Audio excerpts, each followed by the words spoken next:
Добар ден, почитувани, започува уште една нова телма амбуланта. Петочното издание го реализираме во соработка со клиничката болница Жан Митрев. Уринарната инконтиненција, односно неволното испуштање урина или подмочувањето, е состојба што погодува 30% од возрастните жени. Тие обично имаат и други проблеми, како што е спуштената матка. Во денешната емисија ќе биде разјаснето што доведува до спуштање на органите во карлицата и што може да се преземе за да се реши овој проблем. Денешен соговорник во студиото на Телма е професор доктор Васил Илиев, специјалист по гинекологија и акушерство, субспецијалист по урогинекологија во клиничката болница Жан Митрев. Останете на Телма бидејќи следат навистина корисни совети поврзани со овој чест проблем кај женската популација.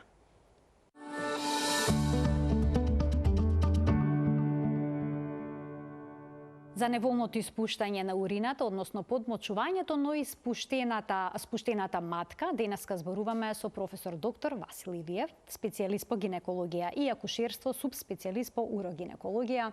Докторе, добре ни дојдовте во студиото на Телма. Добар ден. Денеска имаме една тема која што засега навистина голем број пред се повозрастни жени, но и понекогаш проблемот се јавува кај оние што се помлади, особено кои што родиле. Понекогаш, неволно истекува урината, некои жени испуштаат само неколку капки, но кај други проблемот е поизразен и е прилично непријатен. Па зошто се случува мочниот меур да испушти урина, кога ние тоа не го сакаме? Токму така. Како што рековте сега, прекрасно вовед за темава. Би сакал на почетокот малку да објаснам за да биде појасно зашто мочниот меур е толку сензибилен орган. Ние се раѓаме без чувство за осет, за полнотост и потреба од празнење. И во текот на првата или малку повеќе период после раѓањето созреваат сите центри што вршат контрола врз функцијата на мочниот меур. Зашто е тоа така многу важно? Многу е важно затоа што зидот на мочниот меур е претежно граден од мускулни влакна. А мускулните структури кои ќе се полнат имаат рефлекс на стегање и на празнење. Со мочниот меур тоа така не сме да биде, пошто во една момент мочниот меур ќе треба да функционира како резервоар на урината. И за тоа да го реализира има многу сложена инервација. Инервација од така наречен аутономен нервен систем. Значи тој нервен систем што не е под наша контрола. Под наша волја. Под наша волја. Значи тој еден дел од тој систем го супримира, односно го спречува да се празни, а другиот па го стимулира. Али кога го стимулира таа нивна синхронизација која што треба да настане, треба да биде во моменти кога постојат хигиенски, социјално прифатливи услови за празнење на мочниот меур, што се вика уринирање, мокрење и така натака. Значи тоа се така малку општо да видиме зашто така се дешава. И вие фино спомнавте, има случај кога се губи мала количина, има случај кога се губи поголема количина. Тоа се разликите во степенот, односно во типот на инконтиненција. Инконтиненција значи подмочувањето во превод, да се разбереме. Еден тип се вика стрес инконтиненција. Тоа е губење на помала количина на урина, на мокрача, во моменти кога доаѓа до зголемување на интраабдоминалниот притисок. Тоа се кашлање, смеење, трчање, кивање, дури до сексуални односи. Зашто е тоа така? Во секоја карлица, односно кај жените карлицата е многу поширока од машката карлица и во секоја шуплина силите кои што постојат формираат фокус. Тоа се тие закони на физика. Всушност во урогинекологијата законите на физика и на хидродинамика се суштествено важни за да се разбере до каде доаѓа проблемот и од каде доаѓа проблемот. Тој фокус делува токму на мочниот меур и во центарот на предниот вагинален зид. И затоа често пати ова стрес инконтиненција, тоа е првиот тип што сакам да го напоменам овдека, е поврзана и со некој степен на спад на преден вагинален зид, заден вагинален зид или на матка. Околу 30% вие спомнавте веќе се изолирани инконтиненции, стрес инконтиненции, а над 50% се асоцирани со некој тип на дислокација на некој дел од женските генитални органи или на сите органи. Втор тип е така наречена ургентна инконтиненција. Или итната, кога постојано се јавува чувство за потреба за мокрење. Токму така. И уште поважно што не само што е постојано и често, него е хитно. Ако не се реализира во дадениот момент, да станува до губиток на мокрачот, односно до подмочување. И тоа е голем број на пациентки, односно на жени, кои што мора да го реализира тоа и они се привикнуваат да живеат во темпото што го диктира моćниот меур. Што воопшто не е прифатливо и ниту нормално. Апсолутно, тоа е таков губиток на квалитет на живот што не би бил прифатлив исто по моменти кога тоа може да биде решено. И сега постои комбинација меѓу овие две, меѓу стрес инконтиненцијата и ургентната инконтиненција, мешан тип на инконтиненција, што доста чест, и тој е најчесто и асоциран со некој степен на пролапс. И постои уште една тип на инконтиненција, така наречена прелевна инконтиненција. Кај жени, тоа е многу често кај мажи. Ама тоа нема да го денеска збориме. Ќе збориме за ова што кај жени се дешава, кога доаѓа до пролапс на матката или на структури кои што вршат обструкција, значи за зачепување на изводниот канал на моćниот меур, таа бешика никогаш не се празни целосно. Тоа цело, така. Останува секогаш малку урина во неа. Останува малку или повеќе, зависи од случајот. И многу брзо се полни. И во тој преполнување, така наречен overflow, еден превод на македонски е прелевна инконтиненција. Професоре, Тоа е тоа. Тоа е тоа, но некои жени велат... Глобално, не е само тоа. Ќе одиме и уште подетално, ќе го разработиме се тоа. Некои се жала дека кога им студи, им се влошува оваа состојба на подмочување. Па рекоа бе, автономниот нервен систем. Или кој ќе слушнат звук од вода. Така. Значи може и тоа. Тоа е стрес инконтиненција? Пациентки реферираат кога ми имам садови, кога се туширам, добивам потреба која што неодложлива ми е. Тоа е толку типично за ургентната инконтиненција, за итноста, што се јавува. Токму тоа. Сега ќе ги продискутираме причините кои што доведуваат до слабење на карличното дно и спуштањето на органите. Значи пролапсот на матката е всушност предизвикано од слабењето на карличното дно, а тоа се бременост и породувањето, хроничниот запек, односно проблемот со празнењето на цревото, хронична кашлица, дебелина и возраста. Професор, ќе одиме редоследно пред бременостите. Дали само една бременост е подеднакво ризична како и повеќе кратни бремености? Па не, во секој случај повеќе бремености, али не само како бремености, породување, него многу е важно моделот на породување, големината на структурата на карлицата. Знаете, има 3 типа на женски карлици. И не смееме да влагаме тоа, пошто тоа е широка тема.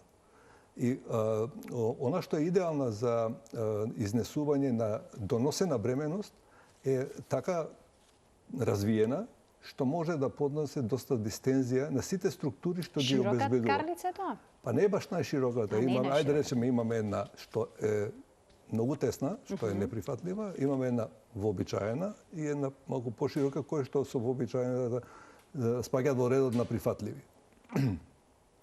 Така да се изразам сега.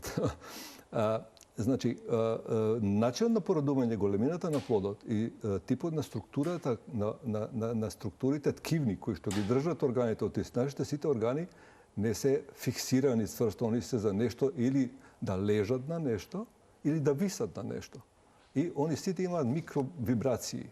Во текот на бременоста не се тоа микровибрации, него се по 10 и по 15 и по 20 пати зголемување на структурите, издолжување, матката доаѓа дури горе над папакот во текот на бременоста. И потоа таа треба да го изфрли плодот и треба да остане кој што ќе направи дилатација, ширење на цервикалниот, на грлото на матката, па ширење на вагината, па ширење на влезот на вагината. И сите тие структури се растормозуваат, вака да го наводници кажеме тоа. Се изместуваат. Се изместуваат и треба да доживеат после, да речеме, револуција, значи односно да дојдат во првобитна состојба, што никогаш не се дешава. Се дали ќе дојдат и до кој степен ќе се вратат во првобитна состојба, ние викаме инволуција, многу зависи од генетиката на личноста. Значи имаме различни генетски модалитети на пристап со количина на мазни мускулни влакна, на попрешно пругасти мускулни влакна, на еластични влакна, на фиброзни влакна и така натака и така натака. Тоа е значи една многу комплексен пристап. Второ што сте рекле хроничен запек, обстипација, напрегање при празнење на цревата. Да, и сите структури се на испит во тие моменти. Нели? Исто и ова хронична кашлица, исто го прави ексцесен напор. Тој фокус што го спомнав се зголемува над 80 пати во моментот на кашлица или на кивање. Кивањето е во 1 секунд да удите на линијата на фокус на што ја споменав, трпи структурата, страшен предизвик за структурите кои што обезбедуваат сфинктерна, односно функција на затварање на мошниот мел. И ако не е таа доволно добра, онда доаѓа до подмочување и до така наречена стрес инконтиненција на урина. Зошто дебелината би била проблем? Како и бременоста? Не, Дебелината измеѓу разместување споменавте на органите. Дебелината ја зголемува интраабдоминалниот притисок, го зголемува сама по себе. Земете еден појас од 10 кила, врзите тука вака, па да видиме колку ќе издржите, да го издржите само на себе. Да, и тој не е само на предниот дел, тој е циркуларен. Тие така наречени циркуларни дебелини се најлоши. И возраста од аспект на хормонската функција. Како хормоните влијаат? Па, во перименопаузата почнува деклинација на намалување на женските хормони. На женските хормони, да кажеме, и намалувањето на женските хормони е стално пропратено со полоша исхрана на ткивата, на структурите што обезбедуваат позиција на органите. И обично тоа се жени кои што веќе родиле, кои што се покрупни, значи сите овие со возраста можеме да ги собереме во моментот на перименопауза, постменопаузален период, и тоа е и добар причинител, да речеме, за настанок било на инконтиненција, било на пролапси од различни степени, со различна партиципација на различни структури од женските генитални органи. Покрај мочниот меур и матката се спуштат ли и други органи? Да. Тука е дебелото црево, односно завршниот дел, се извинувам, на дебелото црево, кое што е интимно поврзано со тенка структура, ткивна и васкуларно-нервна структура со задниот зид на вагината. И тоа ги трпи сите овие флуктуации што наставуваат било во породувањето, било со возраста, било со кашлање, не знам што, запек и се тоа. Може да дојде до проблем исто така со празнење на цревото? Да, било со празнење на цревата и така наречена инконтиненција на фецес, на изметот, инконтиненција на гасови настанува. Често пати дури доаѓа и до моменти кога наоѓа руптура, значи прекинување на континуитетот на сфинктерните на излезниот дел од дебелото црево. Има два, надворешен внатрешен сфинктер. И ако не мора да е комплетна таа руптура, али тие микротрауми предизвикуваат големо формирање на ожилно, на лузно ткиво, значи фиброзно ткиво, кое што е намалува капацитетот на мускулната функција на затварање. Професоре, колку често овие проблеми се испреплетени? Дали жената која што ќе има уринарна инконтиненција би требало да очекува дека ќе се спушти матката, дека ќе има проблеми со дебелото црево?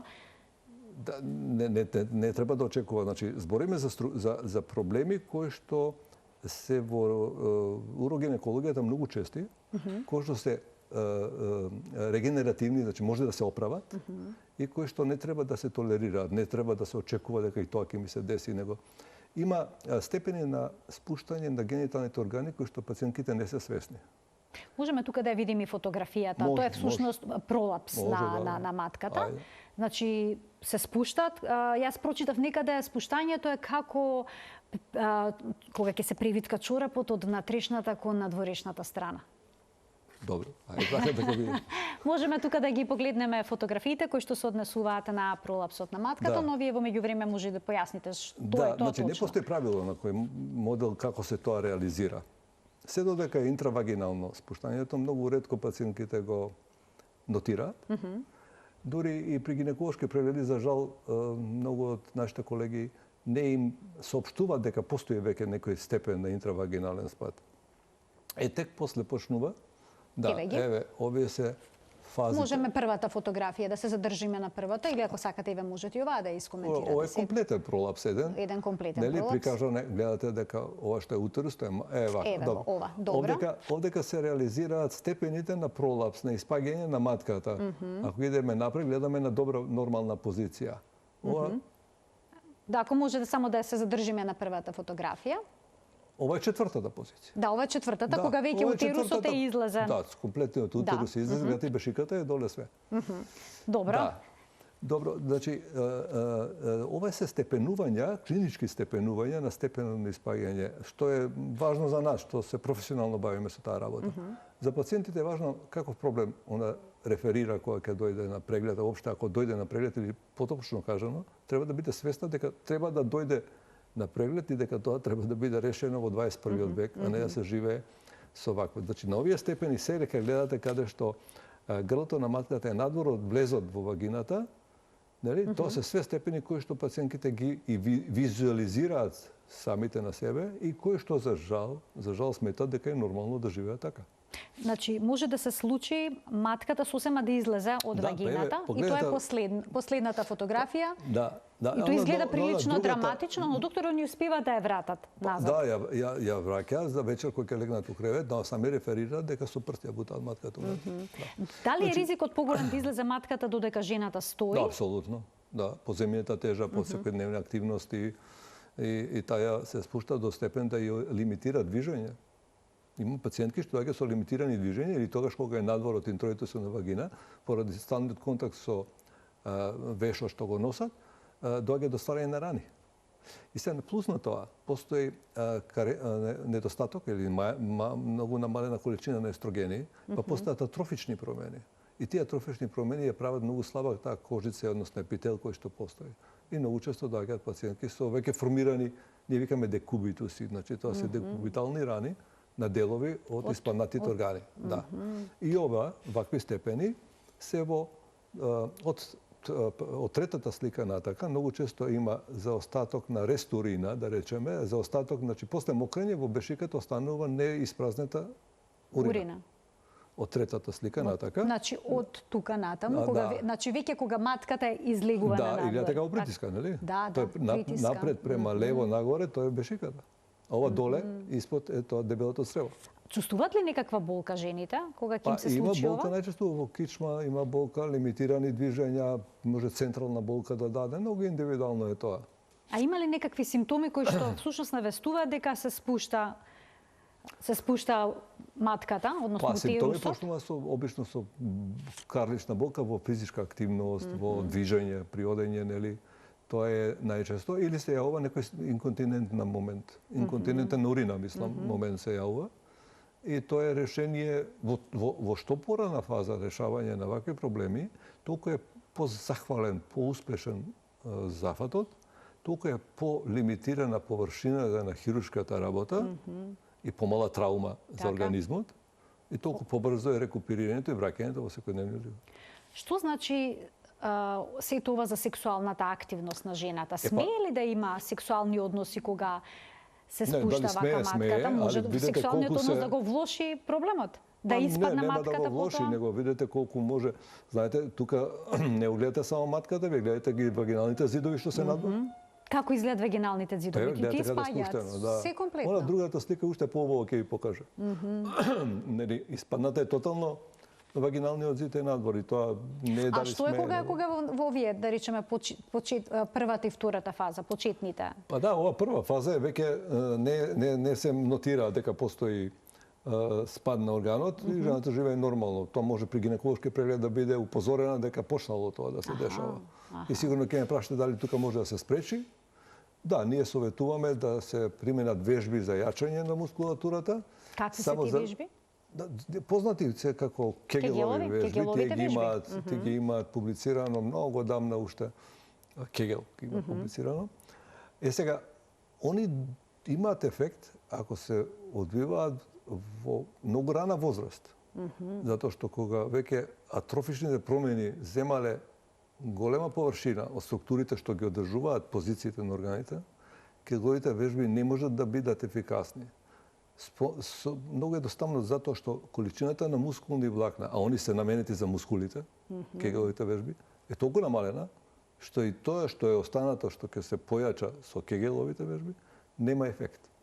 Значи тоа е, како да кажам, тоа е врзана работа. Сите тие причини за настанок што сте, у суштина на крај возраста беше. Онда ги носи сите тие заедно. Така. Затоа возраста беше наброена на крајот. Да. Пред да преминеме на начинот на кој што ова се решава, да проговориме уште малку и за инконтиненцијата, односно за неволното испуштање на урина. Видовме дека се тие всушност состојби многу често поврзани. Колку е нормално урина да се собере во мочниот меур во текот на денот и колку пати е нормално да се празни? Нормално ли е жените со возраста да станат навечер да уринираат? Ако почнат да стануваат, значи ли дека имаат спуштен мочен меур или пак е тоа нормално? Значи, одговорот е многу деликатен, с обзир на тоа зависи каква количина на течност се внесува. Од тоа зависи колку пати ќе испразните мочниот меур. Волуменот на мочниот меур меѓу 200 и 300 мл би било да е физиолошки прифатлив. Али има пациентки што можат и 600 мл да издржат. Многу индивидуален тој одговор. И тоа не би го ја поврзал со инконтиненција толку, колку што би го поврзал со чести воспалени инфекции на мочниот меур. Цистити, така наречени, кои што се изузетно чести. Во вас состојба се почести? Да, гледате, секој од третата слика рековме дека помала или поголема количина урина останува во мочниот меур. Таа е храна за бактерии. И многу се чести, да не мора да значи дека ќе се тоа и деси.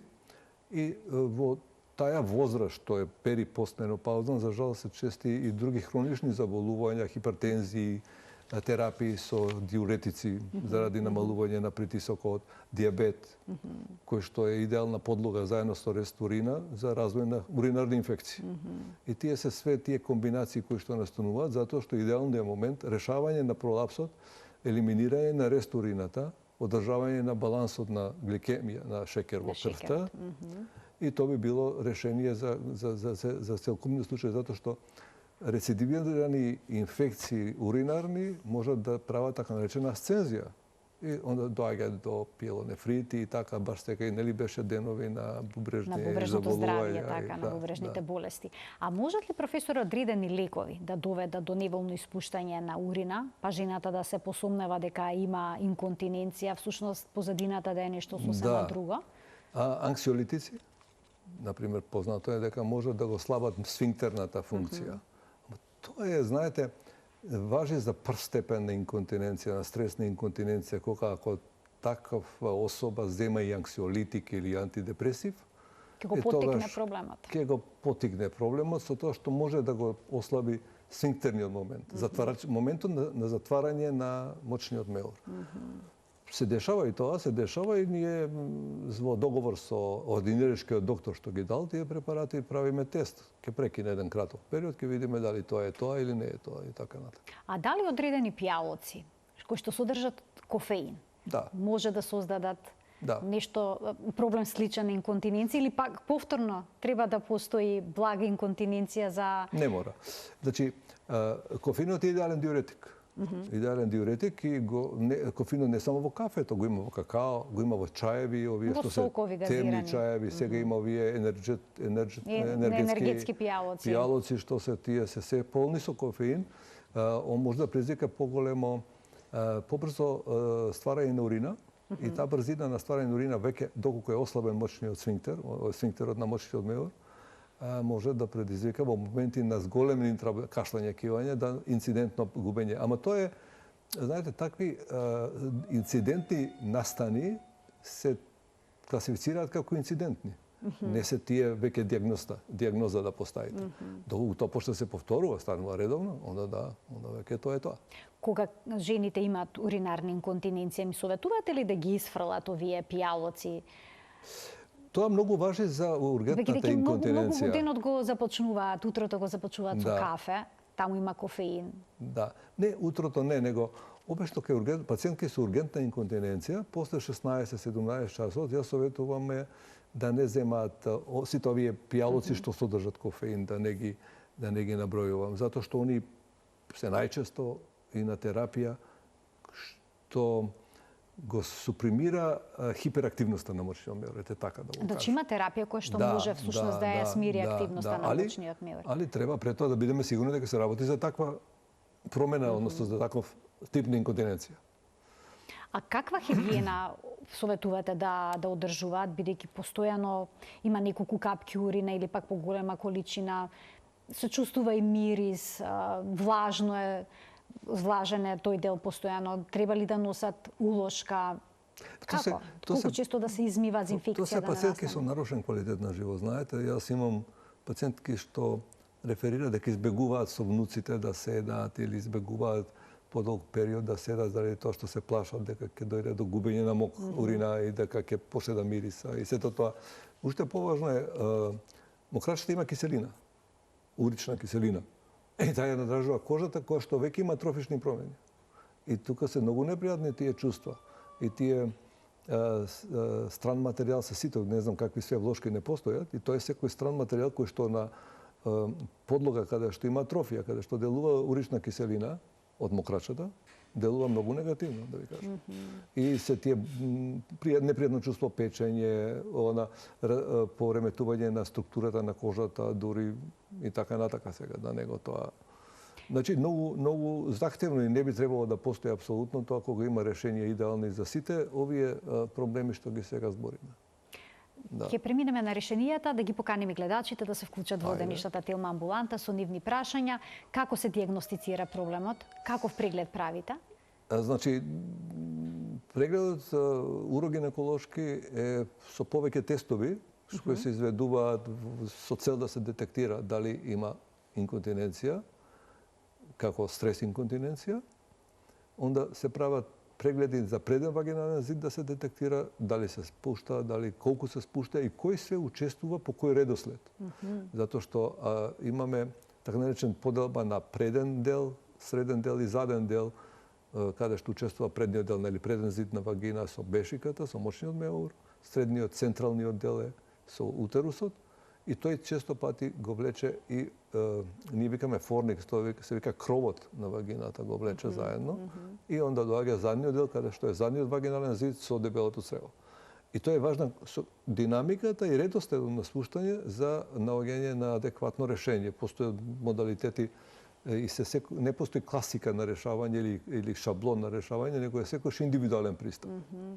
Да се реши проблемот од спадот, односно да се реши проблемот со инконтиненција. Така. За инконтиненција постојат стотици различни методи. Започувате ли прво да речеме со тренинг на бешиката за задржување подолго време на урината? И дали тоа може да биде решение? Па може да би помогне. Дефинитивно може да помогне. Од каде доаѓа потребата за евентуално реедукација на мочниот меур? Од таму што пациентките, ја веќе спомнав малку, што имаат инконтиненција, посебно ургентен тип, они спонтано, вољно и кога не е препон мочниот меур, да го испразнат мочниот меур, за да се спречат губење на подмочување. И како се празни често, без да доживее комплетен волумен мочниот меур, така он ја намалува својот капацитет волуменски, го намалува. И со оваа реедукација на мочниот меур, сакаме да ги натераме да го вратат барем у некои физиолошки прифатливи волуменски, затоа што тоа многу го оштетува животот, не само социјалниот и приватниот, него и здравствениот, не само локално, него им се пореметува сонот. Луѓе што имаат растеретување од овие проблеми доживуваат регенерација на својот сон, кој што е многу потребен од тој период од животот за здравието, генерално за сето здравје. Сонот е оној момент кога организмот се ресетира за да продолжи здрав. Двајца гледачи очекуваат да постават прашање, да ги слушнеме нивните прашања. Добар ден за првиот од нив. Ало. Повелете, во програма сте. Добар ден. Добар ден. Јас сум на возраст 67 години. Мојот проблем е пред 20 години. Бев на гинекологија во Скопје. Една лекарка ми рече дека тоа може да се оперира кратко време, не е страшно. Потоа бев на урологија, ми рекоа дека имам рак. Од тука бев во Систина. Во Систина ми рекоа дека тоа е еден вид простата како кај мажите што се јавува. Сега тоа, јас 20 години го имам, покажување на доктора што слушам тука, приликом физички напор и многу движење, мене ми излегува надвор од вагината. Кога мирувам, кога легам, јас неам никаков проблем. Сега со подмочувањето неам проблем, ама некогаш ми се случува преко ноќта дури 10 пати да излегувам надвор да мочам. Па те интересира што би можело да биде решение за вашиот проблем? Да, ме интересира, пошто 20 години сум со тој 20 години се мачите со оваа состојба. Ви благодарам за вклучувањето. Најверојатно се работи за обструкција која што врши спуштена матка. Бешиката не се празни комплетно, брзо се наполнува и госпожата ноќе станува да ја празни затоа што добива нагон за празнење. Решение е да се тоа реши, ова е некој степен на пролапс, треба да се тоа еден убав преглед да се направи урогинеколошки и решението ќе биде дефинитивно. Ќе појасните што се може да се направи, само да го слушнеме следниот гледач, па ќе преминеме на хируршкото решавање на проблемот. Добар ден за следниот гледач. Дали го имаме следниот гледач на линија? Добар ден.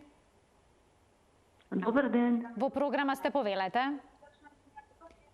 Ке ве замолам само да го намалите тонот на телевизорот и да го следите разговорот преку слушалката. Добар ден. Да, во програма сум. Да, во програма сте, да го слушнеме вашето прашање. Ве поздравувам и вас и докторот. Благодарам. Сакам да кажам дека имам проблем подолг период, така ко пролапс. И бев на клиника, докторката ми вика дека не сум за операција и носам прстен. Сега би сакала да го прашам докторот колку може да се носи тој прстен и дали смета, дали може да направи додатни проблеми. Така, ви благодарам. Ви благодарам за вклучувањето во програма. Што велите, професоре, за користењето прстен? Значи, прстен или песар, што се стручно, представува привремено решение. Решение додека пациентката не биде... Што се постигнува со тој прстен? Се крева? Се по месту се спречува тотално испаѓање на испаднатиот дел од женските генитални органи и е привремено решение додека соодветна пациентка, особа, не стане спремна да го тоа реши дефинитивно. Зашто е привремено? Значи, прстенот, односно песарот, е стран материјал кој што се наоѓа во вагината и е поврзан со стварање на инфекција доколку не се одржува редовна хигиена. Редовната хигиена се одржува така што се прават вагинални промивки перманентно, што исто така е неприфатливо и никогаш практично болеста не се решава. Таа само се маскира, се трга од тоа што органот не е испаднат надвор, за да се дојде до финално решение кое што е со различни модалитети на хируршко решавање и е трајно. Значи, трајно решение само... Прстените се наменети ептен за пациенти кои што се наоѓаат во таква здравствена состојба, каде што не може да се изведе хируршки третман. Тоа се наречени иноперабилни случаи. Ама тоа се изузетно ретки. Исклучаци. Да, иначе прстенот се става само додека не се реши дефинитивно проблемот. И тоа е, не знам, месец дена, 2 недели, 5 недели, тоа не знам. Уште двајца гледачи имаме, да ги слушнеме прашањата. Добар ден. Добар ден за следниот гледач. Ве слушаме во програма сте. Кој е вашето прашање во денешната Телма амбуланта? Поздрав до докторот и до вас. Благодарам. Ало? Да, ве слушаме во програма сте и вас ке ве замолам да го следите разговорот преку слушалката, а да го намалите тонот на телевизорот. Сакала, ми се меша од друг разговор. Значи, намалете го тонот на телевизорот, доколку сакате Намалена. Добро, слободно поставете го прашањето, ние ве слушаме. Би сакала да го прашам докторот колкава е веројатноста за успешноста на операцијата. Така, колкава е успешноста на операцијата? Операцијата, затоа што имав пријателка која се оперисаше во Систина, кај доктор Баджаков. Добро, не е важно каде и како, добро? Беше неуспешна операцијата и таа повторно истото се случува, не може да задржи урината со влошки. Така, значи има по зафатот има и се повторил проблемот, докато слушнем и следното прашање. Добар ден. Одговорете, професоре, колкава е веројатноста да се повтори проблемот по оперативниот зафат? Предпоставам дека за тип на инконтиненција и пошто бил хируршки зафат, предпоставам дека е за стрес инконтиненција. Сега не знам кој тип на операција е работен, пошто има многу типови кои што. Во принцип сега микроинвазивна хируршки пристап во решавање на стрес инконтиненцијата е златен стандард за решавање на овој проблематика. Успешноста во медицината, во хирургијата се мери со степенот на објективна и субјективна задржување на моткачата во различни моменти. Првите се 2 години, па 5 години. И на сите тие испитувања што се прават во светов, се прават така наречени студии, кои што ги компарираме и ги гледаме, овие методи на микроинвазивната техника на работа, која е практично повеќе интервенција него операција, има највисок степен на успех. Значи, околу 92,4% е некоја средна вредност на успех. Значи, од 100 пациентки оперирани, само 8 до 10 може да кажат дека не биле успешно завршена проблематиката. Збориме за стрес инконтиненцијата. Така. Постојат и други методи на хируршка третман. Збориме за ова што најверојатно е правен. Јас не знам кој е правен, али ако се работи за микроинвазивните хируршки методи, значи тој 10% можност за неуспех е оправдан и постои во сите можности. Знаете, не постои во медицината нешто што е за жал 100%. 100% е само ако имате ампутациона хирургија. Онда имате еден орган, ампутација значи вадење на орган, го извадите и онда 100% е дека сте го извадиле органот и тогаш некогаш не можете цел да го извадите. Така, имаме уште еден гледач, ни дадоа знак дека ќе се вклучи во овој момент во програма. Добар ден. Ало? Повелете, кој е вашето прашање? Ве слушаме, во програма сте. Ало? Добар ден. Дали ме слушате? Да, во програма сте. Кој е вашето прашање?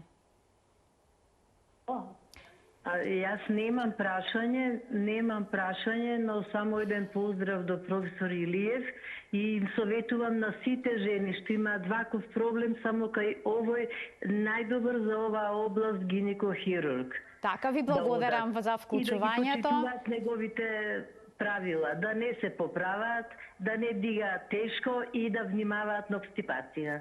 Ви благодарам, еве ги сумиравте всушност клучните поенти на што треба да се внимава. Ги кажа госпожата. Ги кажа, уште еден гледач ке вклучиме. Добар ден. Добар ден. Повелете.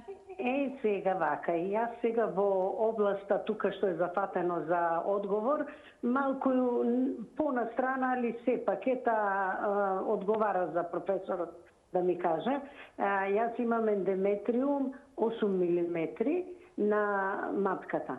И сега правев киретажи пред 3 години и пред тоа 1-3 пати. Ја возрастна жена сум, околу 70 години имам. И после тоа отидов на контрола, мене ми рече докторот дека Стоевски, дека стои тој толку, не се зголемува, но треба да ослабиш, вика 20 кила најмалку. Јас ослабев 15 со помош на доктор Митов, ама некако, мислам, сега добро се осеќам, но почесто мокрење имам и нервоза ме фаќа, ако во случај, ако треба 2 капки, ќе измокриш, но ако не измокриш готово напната си. Што се случува со тој, дали е штетно и опасно тој ендометриум или нема со што да се храни више старееме? Така, добро, ви го разбравме прашањето, ви благодарам за вклучувањето во програма. Повелете, професоре. Добро, пациентката имала хиперплазија, значи викаме за дебелување на ендометриумот во пери или постменопауза. Така. Веројатно во постменопауза и обезноста, дебелината многу допринесува ради постоење на екстраоваријална трансформација на поедини субстанции во масното ткиво, кои што стануваат многу слични на естрогените, на женските хормони, и тие предизвикуваат такво задебелување на слузницата на матката. Она има киретажи до сега, ја не знам години дали спомна, але мислам дека не ги спомна. Чим има киретажи, тие сигурно се добри, она треба да води рачун на одржи таа тежина што е намалена. Тоа со мокрењето дури вели 2 капки, ако има 2 капки да ги измокри. Добро е да се направи една уринокултура, да нема некоја уроинфекција и да се направи бриз, уретрален бриз. Уретрален бриз, бриз од завршетокот на мочниот канал, кој што може и тој тука да предизвикува и се разбира да се види степенот на атрофија. Еден преглед. Ајде сега да поразговараме за хируршките решенија кога станува збор за пролапс на матката. Што советувате, што е најдобро решение? Да.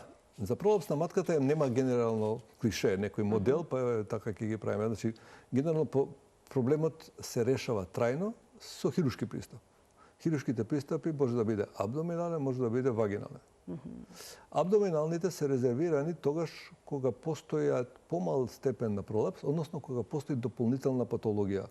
Најчесто постои тумор на матката, постои тумор на јајникот, постои претходна, например, ендометриоза која што ја направила матката и да е поврзана во страслини со околината. И тогаш се дешаваат тие абдоминални пристапи. Генерално идеален пристап е вагинален во решавање на пролапсот на гениталите. Значи се влегува преку вагината и...